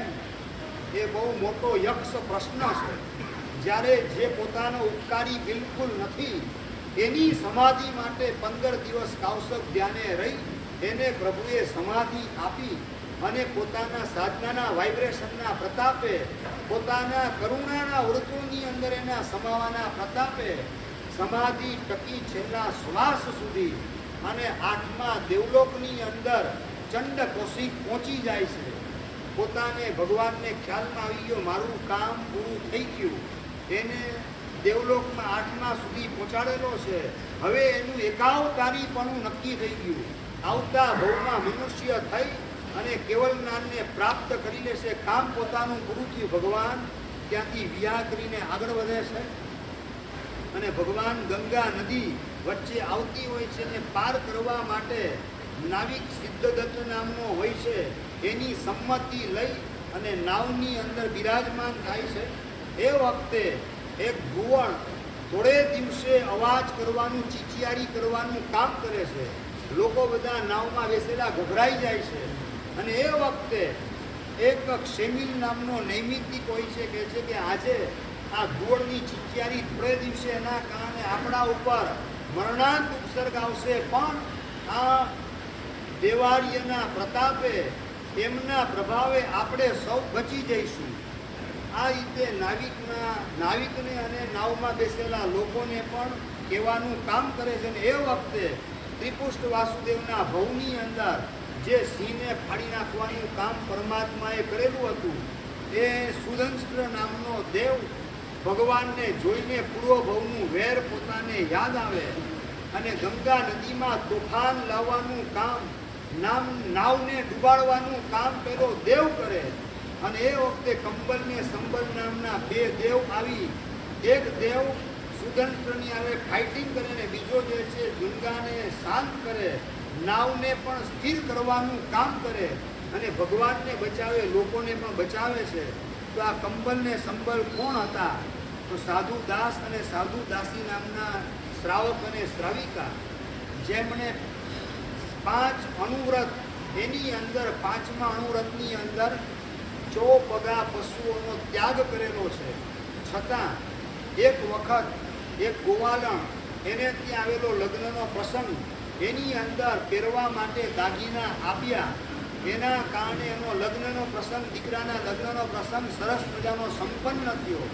અને ગોવાલણ દાગીના આપવા માટે આવે અને સાથે સાથે તાજા જન્મેલા 2 વાછરડા એ પણ આપવા આવે છે કે મારા 2 વાછરડા તમે રાખો, આટલો સરસ મજાનો મારો લગ્નનો પ્રસંગ દીપી ઉઠ્યો. એ વખતે ના પાડે, ના ભાઈ અમારે જરૂરત નથી બળદની, ના રાખો, તમારા કારણે લગ્નનો પ્રસંગ કેવો દીપી ઉઠ્યો. પરાણે મૂકીને જાય છે અને જિંદા શ્રાવક વિચારે છે કે જો પાછા આપવા જઈશું તો પાછા એના નાકને વિંધવાનું કામ અને ગાડા વગેરે ખેંચવાનું કામ એની અંદર જોડાવવું પડશે, તકલીફ પડશે આ જીવોને. આવી તકલીફ એને ન પડે માટે ભલે આપણે ત્યાં રહ્યા, આપણે એને સંભાળવાનું કામ કરશું. સામાયિક કરે, શાસ્ત્રનો અભ્યાસ કરે, જિંદા શ્રાવક બોલે અને શ્રાવિકા સાંભળવાનું કામ કરે. અને આ સાંભળતા સાંભળતા બંને બળદ એ પણ પ્રતિબોધ પામી ગયા. 8મ 14ના દિવસે લીલું ઘાસ નાખે પણ ઘાસ ખાય નહીં. કેમ તો કે આજે આઠમ છે, લીલોતરીનો ત્યાગ હોય. કાચું પાણી આપે, કાચું પાણી પીવાની, ઉકાળેલું પાણી જિંદા શ્રાવકની જેમ પીએ, કાચા પાણીમાં મોઢું નાખેલી. ઓહો, આ તો આપણા સાધર્મિક ત્યાં વિશેષ રીતે ભક્તિ કરવાનું કામ કરે છે. અને એક વખત વિભેદક નામના યક્ષની સ્પર્ધા હોય છે અને એની અંદર ગામના લોકો પોતાના બળદ વગેરેને દોડાવવા માટે લઈ જતા હોય છે. અને એક ભાગશાળી આ કંબલ બે બળદની પેર એને લઈ અને પોતાનું બળદ ગાડું એની અંદર જોડી દે છે જિંદા શ્રાવકને કીધા વગર, અને મારીને અધમુઆ કરી અને પોતે રેસની અંદર પહેલો નંબર લાવે છે. રેસમાં જીતીને બે બળદ પાછા એની જગ્યાએ મૂકી જાય છે. પણ જિંદગીમાં પહેલી વખત આ રીતે જે ભાર ઉચકવો પડ્યો ને માર ખાવો પડ્યો, એ જાન લેવા ઉપસર્ગની અંદર એ કંબલ ને સંબલ નામના બે બળદ એકદમ સમતા સમાધિ ટકાવી અને પોતાનો છેલ્લો શ્વાસ છોડી અને ભવનપતિ નિકાયની અંદર એ દેવ બને છે. પૂર્વ ભવની અંદર પ્રતિબોધ પામેલા હતા એટલે નિર્મળ અવધિજ્ઞાનનો ઉપયોગ મૂકીને ભગવાનને બચાવવા માટે એ આવતા હોય છે. આ બાજુ ભગવાને માસકમણનું પારણું હતું. માસકમણના પારણા પ્રસંગે રાજપુરી નગરીમાં નાલંદા પાડાની અંદર એક વણકર એના સ્થાનની અંદર, એના મકાનની અંદર ભગવાન જે છે ત્યાં તાવસક ધ્યાને ઊભા હોય છે. પારણાનો દિવસ આવ્યો બીજે દિવસે, ત્યારે ત્યાં પારણું સંપન્ન થાય છે. અને એ વખતે 5 દિવ્ય આકાશમાંથી સોનામોની વૃષ્ટિ વગેરે થયેલી જોઈ અને એક ગોસાળો નામનો મંગલી પુત્ર એને જોયું કે આમની સાથે જોડાઈ જવા ફાયદો છે. ખાવા પીવાની ચિંતા મટી જાય ને સોનામોરનો વરસાદ થઈ જાય એટલે લીલા લહેર ભગવાનની પાસે આવીને કહે કે હે દેવાળીએ, હું તમારો શિષ્ય છું, માન નમાન મેં તેરા મહેમાન. એ રીતે ભગવાનના શિષ્ય તરીકે રહી જાય છે. ભગવાન મૌન રહે છે અને ન નિષિદ્ધમ અનુમતમ, ના નથી પાડી એટલે હા પાડી સમજી પેલો એની સાથે શિષ્ય બનીને જોડાઈ જાય છે. આ બાજુ ભગવાન વિહાર કરે છે અને વિહાર કરતા અલગ અલગ સ્થાનમાં જતા હોય છે. એક જગ્યાએ ભગવાન કોલાક સન્નિવેશની અંદર કાવસક ધ્યાને રહેલા હતા અને ઓલાને ભગવાનને તો તપસ્યા છે, ઉપવાસ છે, ઓલાને કપડીને ભૂખ લાગેલી છે અને ગામના લોકો જે છે એ ખીર રાંધવાનું કામ કરતા હોય છે. અને ભગવાન, તમારા પ્રભાવે આજે મને ખીર મળી જશે. ભગવાન તો મૌન છે, પણ સિદ્ધાર્થ ભગવાનના શરીરમાં પ્રવેશ કરી ના, ખીર નહીં મળે. ખીર તો ખીરની જે તપેલી છે તૂટી જવાની છે. ખીર જે છે રંધાશે નહીં. ઓલો ગોસાળો ત્યાં જઈને ચેનચાળા કરવા જાય, તમે લોકો આ ખીરને રાંધો પણ તમારી ખીરની તપેલી તૂટી જશે. ઓલા લોકો સાવધાનીથી રાંધવાનો પ્રયત્ન કરે, છતાં પણ એ તપેલી જે હતી માટીની એ જૂની હોવાના કારણે તૂટી ગઈ. અને એ વખતે ગોસાળો નક્કી કરે જે જ્યારે થવાનું હોય એ જ વસ્તુ થઈને રહે છે. એ નિયતિ વાત એને ગોસાળો સ્વીકારવાનું કામ કરે છે. અને આ બાજુ ભગવાન જે છે એની સાથે વિચારે છે અને ભગવાનની સાથે નંદ નામનો એક માણસ, એક બ્રાહ્મણ, એમના પાડાની અંદર ભગવાન, એના મોલ્લાની અંદર ભગવાન કાવસક ધ્યાને રહેલા હોય છે. જે એ વખતે ગોસાળો પણ ભગવાનની પાસે આવે છે અને ભગવાનને કહે છે, ભગવાન આજે મને શું મળવાનું? આજે તો મને ગઈકાલે ભલે ન મળી પહેલાં ખીર, આજે તો મને ખીર મળશે જ. એ વખતે સિદ્ધાર્થ કહે છે કે તને જે છે ખીર નથી મળવાની, ખાટા ભાત મળવાના છે. ભગવાનની વાણી ખોટી પાડવા માટે સવારથી સાંજ આખા ગામમાં ફરે, પરંતુ પોતાને ખીર વગેરે ઉત્તમ દ્રવ્ય મળતું નથી. સાંજના એ જ ઉપનંદના ઘરમાં ખાટા ભાત ગઈકાલના પડેલા હતા, રાતવાસી ખાટા ભાત એ ઉપનંદ એને આપવાનું કામ કરે છે. અને એ વખતે ખાટા ભાત મળ્યા એટલે એકદમ ભિન્નાઈ જાય છે. અને મારા ધર્માચાર્યનો પ્રભાવ હોય તો ઉપનંદનું ઘર ભળી જાઓ. આ પ્રકારનો શ્રાપ આપવાનું કામ પેલો ગોસાળો કરે. ભગવાનનો શિષ્ય બની અને ભગવાનના તપનો ગેરલાભ ઉઠાવવાનું કામ પોતે કરે. અને ભગવાનના તપનો પ્રભાવ નથી એવું લોકોમાં જાહેર ન થાય એ માટે ત્યાંના ક્ષેત્ર દેવતા ત્યાંનું ઘર પાળવાનું કામ કરે છે. અને ગોસાળો જે છે બસ મારા ધર્માચર્યના પ્રભાવે હવે હું ધારું તે કરીને લોકોને ત્રાસ આપી અને હું જલસા કરી શકીશ, આવા પ્રકારના નબળા વિચારની અંદર જોડાય છે. આ બાજુ ભગવાન વિહાર કરતા કરતા કૃષ્ણ ચંપા નગરીની અંદર આવે છે અને કૃષ્ણ ચંપા નગરીની અંદર લોકો શિયાળાનો સમય હતો, તાપણા માટે ઘાસને સળગાવે છે અને ઘાસનું તાપણું સવારનું ઠારિયા વગર લોકો સવારના બીજી જગ્યાએ જતા હોય છે. અને આ બધું ભગવાન કૌશલ ધ્યાને રહેલા હતા. ગોસાળો સૂતેલો હતો. એ તાપણું ધીમે ધીમે નજીક આવતા આવતા ભગવાનનો પગ પડી જાય છે, છતાં પણ ભગવાન જરાય પણ મનમાં ઉદ્વેગ કર્યા વગર શરીરને આત્મા બંને જુદા છે એ હિસાબને ચોખ્ખો કરવાની અંદર ગોઠવાયેલા રહેશે. આ બાજુ ગોસાળો એ પણ બળી ગયો. આ તો ભગવાન મને સાચવતા નથી, પોતાને સાચવતા નથી, એ મને શું સાચવવાના? આ તો ભગવાન મારી કોઈ કાળજી રાખતા નથી. ભગવાન પ્રત્યે દ્વેષભાવ ઊભો કરે છે અને ભગવાનને છોડીને ભાગી જાય છે. આ બાજુ ભગવાન પોતાને હજી ઉપસર્ગ પડીસો ઓછા થાય છે. આર્ય દેશમાં ઉપસર્ગ વધારે થાય તો જ કર્મ નિર્જરા વધારે થશે, તો જ મને કેવળ જ્ઞાન પ્રાપ્ત થશે. એના માટે અનાર્ય દેશમાં લાઢા દેશ તરફ ઇષ્ટ કર્મની નિદ્રા કરવા માટે ભગવાન પધારે છે. અને ભગવાનને જોઈને અનાર્ય દેશના લોકો પથરા મારવાનું કામ કરે, ગાળ આપવાનું કામ કરે, ચાબુક વગેરે મારવાનું કામ કરે. આવી સ્થિતિની અંદર પણ ભગવાન જરાય પણ ચલાયમાન થયા વગર ઉપસર્ગને પરિસર સહન કરતા હોય છે. અનાર્ય દેશની અંદર 1 વર્ષ વિચરી અને પાછા ભગવાન આર્ય દેશની અંદર પધારે છે. આર્ય દેશમાં એન્ટ્રી કરે છે. એ વખતે લુહારની શાળા એની બહાર કૌશક ધ્યાને ભગવાન ઊભા હોય છે. 6 મહિના સુધી રોગી એવો લુહાર કામ ધંધા માટે બહાર નીકળેલો નથી. આજે બહાર નીકળે છે, સાજો થયો હોય છે. 6 મહિનાના અંતે બહાર આવે, જેવો પોતે દરવાજો ખોલીને બહાર ભગવાનને જુએ, આ મુંડિયાના ક્યાં દર્શન થયા, મારે અપસુકન થઈ ગયું. એવા પ્રકારનો નબળો વિચાર ભગવાનને જોઈને લાવે. એટલે લુહારના હાથમાં તો શું હોય? હથોડો. જે હથોડા દ્વારા લોખંડને ટીપવાનું કામ કરવાનું છે, એ જ હથોડો ભગવાનની સામે ઉગામવાનું કામ કરે છે. અને એ જ વખતે ઇન્દ્ર મહારાજ એનો ઉપયોગ જાય છે. ભગવાન અત્યારે શું કરતા હશે, કઈ સાધના કરતા હશે? અને એ વખતે હથોડો ઉગામેલો પેલો લુહાર એને જોઈને દળ દઈને ઇન્દ્ર મહારાજ સેકન્ડના પણ લાખમાં ભાગમાં નીચે આવી અને પેલા ઉપર વજ્રનો ઘા કરી અને એના હાથમાં રહેલો હથોડો એ ફેંકાવી દે છે. પેલાનો હાથ એ પણ એને આંગળી પણ કપાઈ જાય, 10 આંગળી કપાઈ જાય છે. અને એ વખતે કે છે આ તો 3 જગતના નાથ મહાસુકન, એને અપસુકન લીધું તારી દુર્બુદ્ધિના કારણે, એની આ સજા તારે ભોગવવી પડે છે.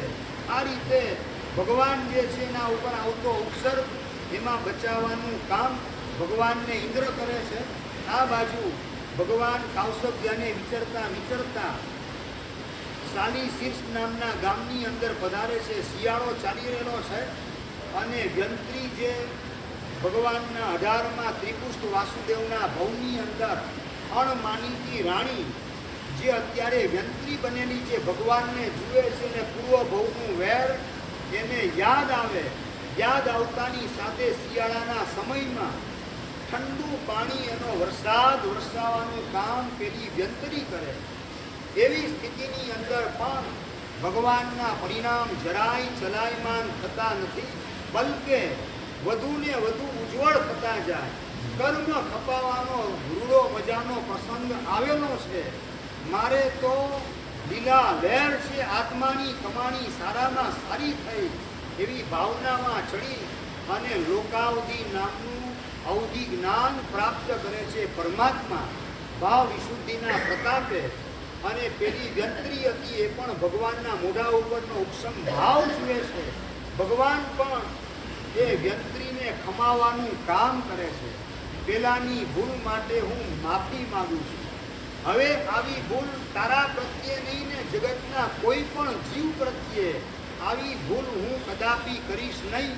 આવી પછાડની પરિણતિ એને ભગવાન વધારે બળવાન કરવાનું કામ કરે છે અને એના પ્રતાપે લોકાવધિ જ્ઞાનને મેળવે છે પરમાત્મા. પ્રકૃતિ જાણે કે પોતાના લાડલા પરમાત્માનું સન્માન કરે છે કેવલ જ્ઞાન પહેલા લોકાવધિ જ્ઞાન આપવા દ્વારા. ભગવાનની પાસે અવધિ જ્ઞાન તો હતું જ, પણ એ સંપૂર્ણ 14 રાજલોકનું જ્ઞાન થાય એવું પહેલા નહોતું. હવે સંપૂર્ણ 14 રાજલોક એનું જ્ઞાન પ્રાપ્ત થાય એવું અવધિ જ્ઞાન, લોકાવધિ જ્ઞાન એ ભગવાનને પ્રાપ્ત થયેલું હતું. અને ભગવાન જે છે ત્યારથી પાછો પેલો ગોસાળો એ ભગવાનને ભેગો થઈ જાય છે અને ભગવાન જે છે વિહાર કરતા એની સાથે સાથે પેલો ગોસાળો વિહાર કરે છે. અને એ વખતે એક તાપસ સામેથી આવતો હોય છે, પોતાના માથામાં જટા છે ને જટાની અંદર જૂ હોય છે. એ તાપ સુરતનો ઘણો બધો હોવાના કારણે પેલી જૂ માથામાંથી બહાર પડતી હોય છે. અને એ વખતે આ તો જૂની ફેક્ટરી છે, કેમ છો જૂની ફેક્ટરી, મજામાં, ખડી કરવાનું કામ પેલો ગોસાળો કરે. અને એ વખતે પેલો એકદમ ગુસ્સામાં આવી ગયો વૈશ્યાયન નામનો તાપસ. આકાશમાં સૂરજની સામે જોઈ સૂરજની ગરમી મેળવી તેજોલેશિયાને એને સિદ્ધ કરેલી હતી. તેજોલેશિયા ફેંકવાનું કામ ગોસાળા ઉપર કરે છે અને જેવી તેજોલેશિયા ફેંકે પોતાનું શરીર બળવા માંડ્યું. ઓ દેવાળીએ મને બચાવો બચાવો બચાવો. ભગવાન હતા એને ગોસાળાને બચાવવા માટે શીતલેશિયા ફેંકવાનું કામ કર્યું. શીતલેશિયાના પ્રતાપે પેલો ગોસાળો એકદમ બચી ગયો, નવું જીવન મળેલું હોય એવો અનુભવ કરે. અને એ વખતે ઓલો તાપસ હતો એ તો રવાના થઈ જાય છે લાલ ઘૂમ આંખ કરતા કરતા. પણ ગોસાળો કે ભગવાન એમણે શું કરેલું હતું, એણે તેજોલેશિયા તારા ઉપર ફેંકેલી હતી. પછી ભગવાન આપે શું કર્યું, તને બચાવવા માટે શીતલેશિયા ફેંકવાનું મેં કામ કર્યું. તેજોલેશિયા કઈ રીતે ઉત્પન્ન થાય ભગવાન શું બોલે છે અશોકભાઈ? શીતલેશિયા કઈ રીતે ઉત્પન્ન થાય એની વિધિ જાણવાના ભાવ નથી જાગતા. પણ અંદરમાં પડેલી ક્રોધની વૃત્તિ, અંદરમાં પડેલો લડાયક મિજાજ, બીજાને બતાવી દેવાનું વલણ, એના કારણે તેજોલેશિયા કઈ રીતે ઉત્પન્ન થાય. તો 6 મહિના સુધી સૂરજની સામે આતાપના લેવી પડે, છઠના પારણે છઠ કરવા પડે. પારણામાં માત્ર અડદના બાકુડા એક મુઠ્ઠીમાં આવે એટલા જ એ લેવાના, આતાપના લેવાની. આ બધી વિધિ ભગવાન એને શીખવે છે. અહીંયા જુઓ નિયતિ કેવા પ્રકારની છે. આમ એક બાજુ ભગવાને મૌનનો અભિગ્રહ લીધેલો છે, છતાં પણ પોતાની કર્મ નિર્જરા ભવિષ્યમાં જે થવાની છે એવા પ્રકારની નિયતિ એને લક્ષમાં રાખી અને ભગવાન એને વિધિ તેજોલેશિયાની શીખડાવવાનું કામ કરે. જે તેજોલેશિયાનો ઉપયોગ પોતાના ઉપર જ થવાનો છે, છતાં પણ ભગવાન એને તેજોલેશિયા શીખડાવે છે. આવા ભગવાનના આપણે અનુયાયી છીએ.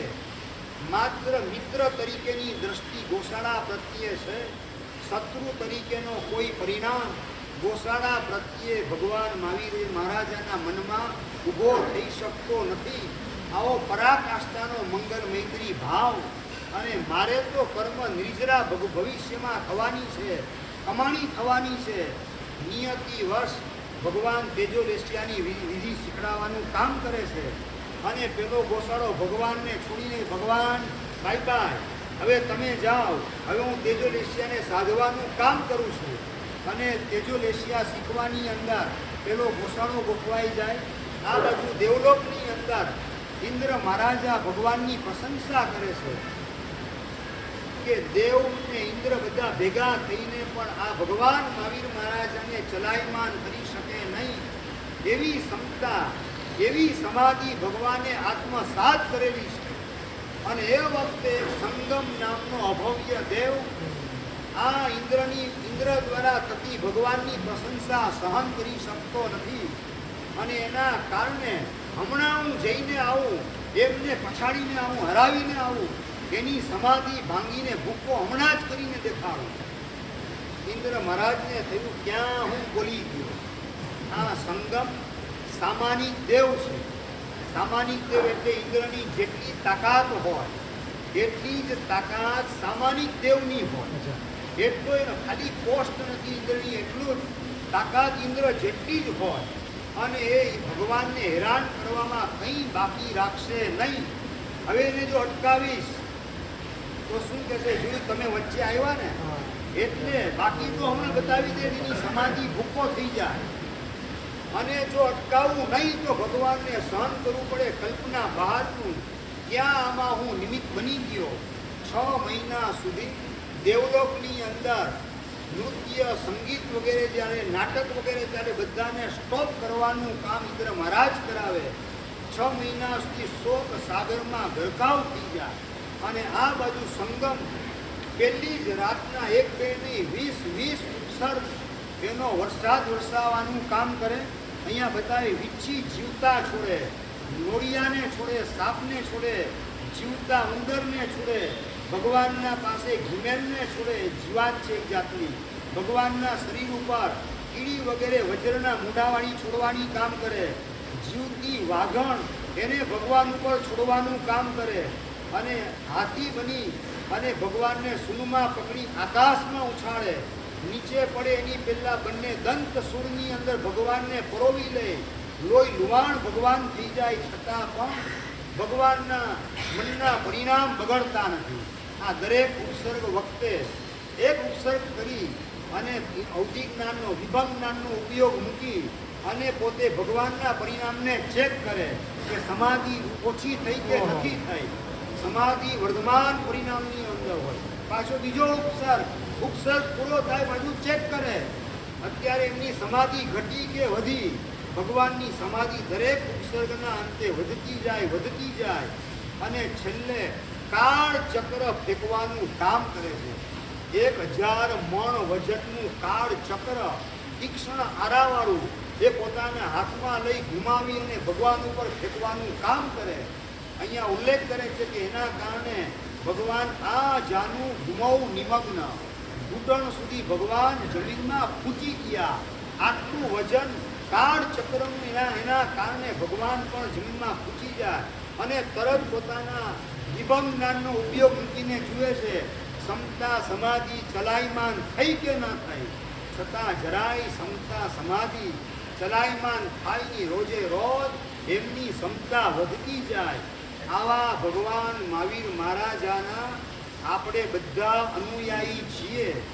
આપણી સમતા, આપણી સમાધિ, આપણો મંગલ મૈત્રી ભાવ કોઈના પણ પ્રત્યે ચલાયમાન થાય નહીં. કોઈના પણ પ્રત્યે દ્વેષ કે દુર્ભાવ ઊભો થાય નહીં એવી આપણે કાળજી રાખીએ. એવા પ્રકારનો સંકલ્પ કરીએ તો ખરા અર્થની અંદર ભગવાન મહાવીર મહારાજાના આપણે અનુયાયી કહેવાશું. બાકી જન્મથી જૈન કહેવાશું. કર્મથી આપણે અજૈન કદાચ હોઈએ તો પણ નવાય નહીં. આવું આ ભવમાં આપણી સાથે ન બને તેની આપણે સૌએ કાળજી રાખવાની છે. આ 20-20 ઉપસર્ગની વચ્ચે પણ ભગવાન જરાય ચલાયમાં ન થયા. રોજે રોજ ગોચરી માટે ભગવાન જાય. રસ્તામાં કાચું પાણી છાંટવાનું કામ કરે, બેન ચૂલો પેટાવાનું કામ કરે, ચૂલો ઠારવાનું કામ કરે. ગોચરી વખતે એવી ભૂલ કરાવે એના કારણે ભગવાનને નિર્દોષ ગોચરી મળે નહીં. આવી 6 મહિના સુધી અનેક પ્રકારના પરિશ્રમ, અનેક પ્રકારની પરીક્ષા, અનેક પ્રકારના ઉપસર્ગ વરસાવે છતાં પણ ભગવાન પોતાનો સાધનાનો, પોતાનો સમતાનો, સમાધિનો ગ્રાફ એને ઊંચકવાનું જ કામ કરે. ગ્રાફ ક્યારેય પણ નીચો ઉતરે નહીં. અને સંગમ હારી ગયો, થાકી ગયો. એને જોયું કે આ મહાપુરુષને ચલાયમાન કરી શકાય એવી કોઈ મારી તાકાત નથી. છેલ્લે જતી વખતે દેવાળીએ માફ કરજો, માફી માગીને જાય છે. માફી શેના કારણે? દેવલોકમાં જાઉં તો ઇન્દ્ર મહારાજ મારી ધોલાઈ પીટાઈને હકાલ પટ્ટી કરી નાખે, મને જીવતો રહેવા ન દે દેવલોકની અંદર. આવું ન બને માટે માફી માગે છે. અને માફી માગીને જતા સંગમની પીઠ તરફ નજર કરતા ભગવાન મહાવીર મહારાજા આખું જગત મને પામીને તરસે અને આ બાપડો મને પામીને અનંત કાળનો સંસાર ઊભો કરેલો છે. હું એના સંસારને અટકાવી શકતો નથી, કારણ કે ક્વોલિટી અભવ્યની છે. અભવ્ય જીવ છે, એના દુઃખમાં, એની દુર્ગતિની પરંપરામાં હું ક્યાં નિમિત્ત બની ગયો. આ પ્રકારના ભાવથી ભગવાનની આંખમાં આંસુ આવી જાય. કૃતા પરાધે પીજને કૃપા મંત્ર તારયો ઈશદ ભાસ્કર ભદ્રમ શ્રી વિરજીના નેત્ર. અપરાધ કરનાર વ્યક્તિ પ્રત્યે પણ આંખમાંથી આંસુ પાડવાનું કામ કરે. મતલબ કે ભગવાન બીજાના પાપે પણ રડી શકે છે, અને આપણે આપણા પાપે પણ રડી શકતા નથી. આપણા પાપની પાછળ આપણે આંસુ નથી પાડી શકતા. આપણી કેવી નિમ્ન દશા છે. ભગવાન બીજાના પાપની પાછળ પણ આંસુ પાડી શકે, એનું શું થશે? એવી કરુણાના આંસુ ભગવાનના અંતરમાંથી બહાર નીકળે, આંખના માધ્યમથી નીકળી પડ્યા, સરી પડ્યા. એ આંખના આંસુના દર્શન કરીએ તો પણ આપણા અનંતાનુમતિ કસાય, એનો ઉચ્છેદ થયા વિના રહે નહીં. એવી પરમાત્માની કરુણા, અને કરુણા વિના આંસુ આપણા અંતરને સ્પર્શે. એ માટે 5 કલાક, અડધો કલાક એ ભગવાનના આંસુનું પણ ધ્યાન ક્યારેક ધરજો. 100% ઉદ્ધાર ધરનારા તારા જીવન રહસ્યો ન્યારા. ઓ સમતાના ધરનારા તારા જીવન રહસ્યો ન્યારા. સુખ દુઃખ માતે સમતા રાખી, સુખ દુઃખ માતે સમતા રાખી. તુજે ખરો મહાવીર, તુજે ખરો મહાવીર. ઉપસર્ગો ના પહાડો તૂટ્યા પડ, ઉપસર્ગો ના પહાડો તૂટ્યા પણ દગ્યો નહીં તું લગી, દગ્યો નહીં તું લગી. ઓ હસતે મુખે સહનારા, ઓ હસતે મુખે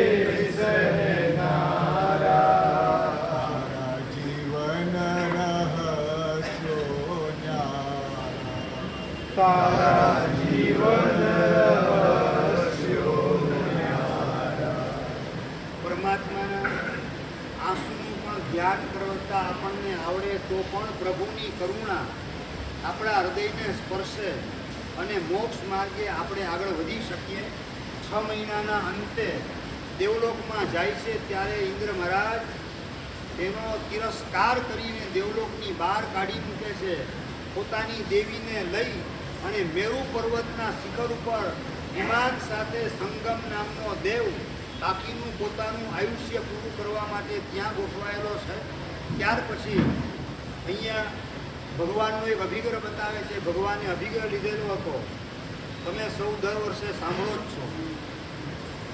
રાજકુમારી હોય, માથું મુંડેલું હોય, પગમાં બેડી હોય, હાથમાં બેડી હોય, આંખમાં આંસુ હોય, અને સુપડાના ખૂણાની અંદર અડદના બાફેલા બાકુડા હોય, વઘારેલા નહીં બાફેલા બાકુડા હોય, અને આંખમાંથી આંસુ પાડતા પાડતા એ રાજકુમારી મને ઓળાવે તો મારે ઓરું બાકી ન ઓરું.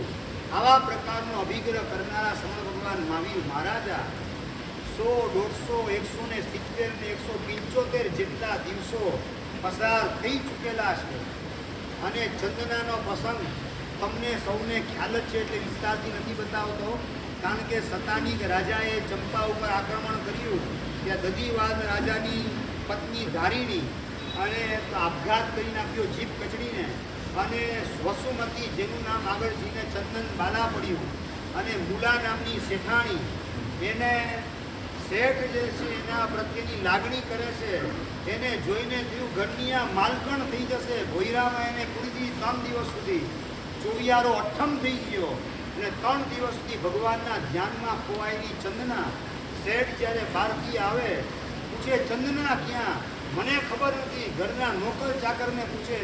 જૂની એક દાસી કે જે ભોયરામાં પૂરેલી છે, ભોયરામાં જાય છે અને ભોયરાનો દરવાજો બંધ હતો, તોડી અને દરવાજો ખોલીને ચંદનને જુએ છે. હાથ પગમાં બેટી તારી આ હાલત, અને બહાર લાવવાનું કામ કરે છે.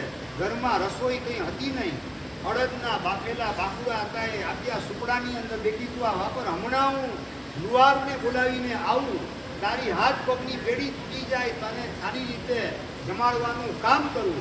અને આ બાજુ ઉંબરા ઉપર બેસેલી, ઉંબરાની બહાર એક પગ ને ઉંબરાની અંદર એક પગ, અભિગય બધો ભગવાનનો